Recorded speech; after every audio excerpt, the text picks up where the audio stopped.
Hello friends, જય માતાજી। આજે હું તમારા લોકો માટે એક માહિતી લઈને આવી છું કે પગપાળા અંબાજીની યાત્રા જે લોકોને પોતાનો સંગ લઈને કરવું હોય તો એના માટે કેટલો ટાઈમ જાય અને શું શું વસ્તુની જરૂર પડે છે। હું આ મારું એક નાનકડું સંગ લઈને જવાની છું, તો હું ક્યાં રોકાઈશ અને કેટલા ટાઈમમાં ક્યાં પહોંચીશ અને આપણે યાત્રા ઓછામાં ઓછા કેટલા ટાઈમમાં પૂરી કરી શકીએ। જે લોકો જોબવાળા હોય એ લોકોના બિઝનેસવાળા ઓછો ટાઈમ હોય તો કેટલા દિવસમાં તમે ઓછામાં ઓછા દિવસમાં કરી શકો છો, એ બધી વિગત હું આમાં આપીશ। મારો ટાર્ગેટ છે કે હું 4 દિવસમાં મારી યાત્રા પૂરી કરીને 5મા દિવસે સવારે પૂનમના દર્શન કરી લઉં। તો તમે લોકો પ્લીઝ બધા જ વિડીયો જોજો, કેમ કે હું દરેક દિવસનો અલગ અલગ બ્લોગ્સ બનાવીશ। તો આખી માહિતી જોવા માટે તમે લોકો બ્લોગને સ્કીપ કર્યા વગર ડે બાય ડેના બ્લોગ જોતા રહેજો। અમારા લોકોની આ તૈયારી થઈ ગઈ છે। નીચે અમે લોકો જે છોટા હાથી પર બેનર લગાવ્યું છે એમાં મારો ચેનલનું નામ અને મારી આઈડી પણ આપેલી છે। જે લોકો નવા હોય એ ચેનલને સબસ્ક્રાઈબ કરી દેજો। અમારા ભૂમિ મેડમ તૈયાર થઈને આવી ગયા છે, અમારા અશ્વિનભાઈ જો રેડી થઈ રહ્યા છે। તો અમે લોકો આ અમારા દેવભાઈ છે, જો જવાના નથી પર ફૂલ કલર કરી દેવા છે। તો અમે લોકો હવે અહીંયાથી તૈયાર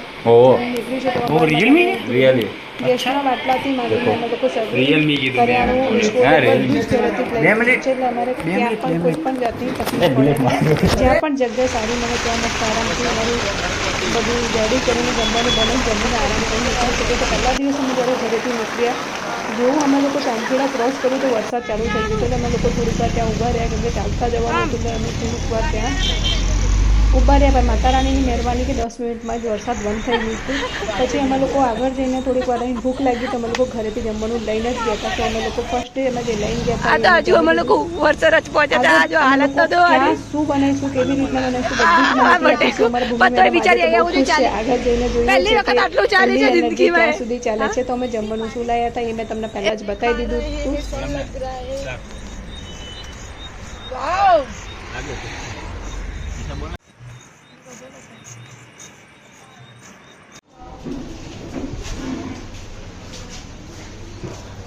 નાની નાની નહીં ને તો પકડ આનો શું? હા, એક અને 2 નાની સ્પ્રેડ આપી દો ના ચાલવા માટે ચાલે ને। હા, આમ તો અમે લોકો આવું બધું કદી યુઝ કર્યું નહીં લાઈફમાં, પણ અત્યારે ચાલે, ઓછા લોકો છે ને એટલે। કલેજી આ લઈ જા, 5 આપી દો અત્યારે, 5 આપી દો અત્યારે, બસ કાપી લો, આ લઈ જા।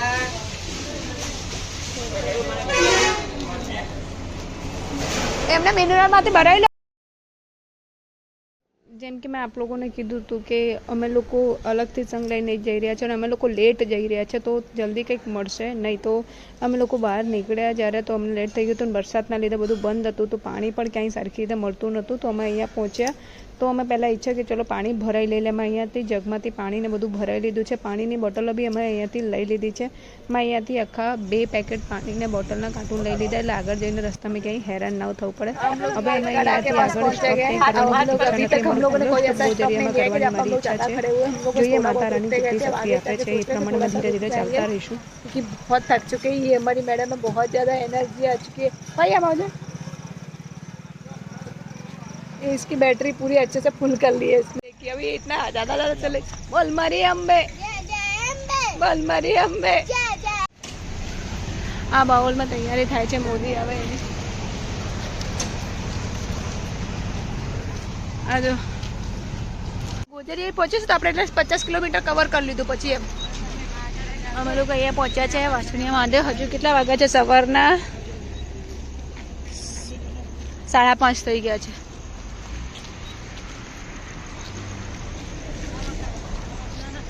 આ અમારી જૂની જગ્યા જે અમે મકાઈ ખાતા હતા એ જો હનુમાન દાદાની મૂર્તિ બહુ જ મોટી છે। હા, બહુ મોટી મૂર્તિ છે હનુમાન દાદાની। અને આ રહ્યા વાસુણીયા મંદિર મહાદેવ। અહીંયા બારે 12 જ્યોતિર્લિંગ છે। અહીંયા અમે લોકો મેં અને ભૂમિ છે બહુ બધી રીલો બનાવી હતી। હવે અહીંયાથી અમે લોકો નીકળી ગયા છે। અમે લોકો અહીંયા પહોંચ્યા છે, આ ગિરનારી આશ્રમ છે જ્યાં માં શેરોવાળી की બહુ જ મોટી મૂર્તિ છે। મને તો દર્શન કરીને મન ખુશ થઈ ગયું છે। હું આઈ થિંક આ રસ્તા ઉપર બહુ વખત નીકળી, પણ પહેલી વખત માતા રાણીએ મને દર્શન આપે છે, મને એવું થાય છે। રિયલીમાં આ મૂર્તિ બહુ જ જોરદાર છે અને જોઈએ તેમ થાય છે કે જોતા જ રહીએ।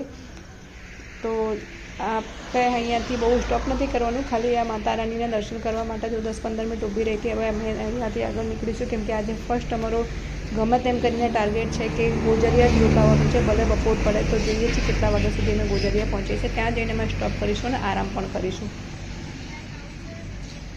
અમે સવારના કેટલા વાગે તે 6 વાગે અહીંયા પહોંચ્યા છે. આ છે શ્રી ગિરનારી આશ્રમ. હવે અમે લોકો આગળ જઈને સ્ટોપ કરીશું.